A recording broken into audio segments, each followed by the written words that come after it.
Donc je disais que vous avons à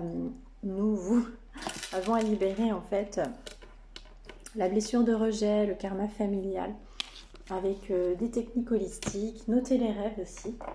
Et je vais faire une petite guidance avec le chakra cœur, donc on va peut-être parler plus love. Quelle blessure on a à guérir et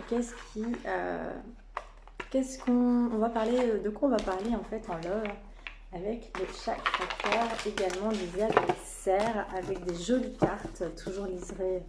Celle-ci et les autres, elles sont liserées violet, elles sont magnifiques.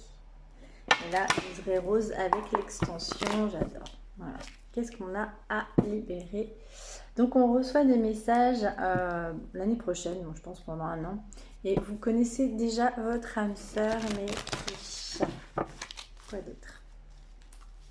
Qu'est-ce qu'on a à guérir et qu'est-ce qui vient vers vous, mes petits loups, cette semaine? Plus de cartes, du coup je galère un peu. Alors, adapte-toi au rythme émotionnel en février de la personne de votre cœur. Il y a une fuite émotionnelle, chakra sacré. Donc il y a quelque chose en fait où vous ne voulez pas accueillir vos émotions, vous cachez la vérité.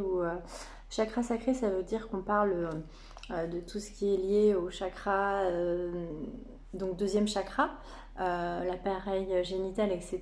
Donc ce qui gère les problèmes gynéco, sexuels, etc. selon comment vous le ressentez et s'il est bloqué ou pas. Donc fuite émotionnelle, vous voilez la face sur quelque chose, sur une histoire en fait, parce que j'ai lu un peu le livre et c'est en fait il faut vraiment écouter cette relation qui vous fait travailler, ne pas la fuir. Adieu la routine, au mois de juin il va se passer quelque chose avec cette personne, donc pas tout de suite, ou depuis le mois de juin de l'année dernière. Douleur émotionnelle, vous avez une blessure d'humiliation à guérir.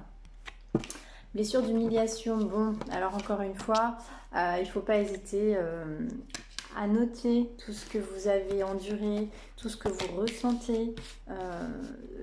En fait, la loi de l'attraction, l'inconscient, etc., ça fonctionne d'autant plus quand on fait des demandes et encore plus quand on les écrit. Ça se matérialise en fait.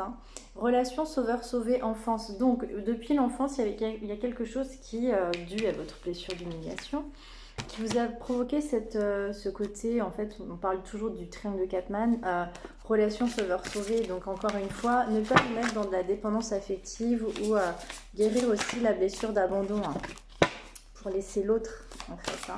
Allez, on termine avec quoi? Dépendance affective, mes petits chats, à guérir, on en parle. Voilà.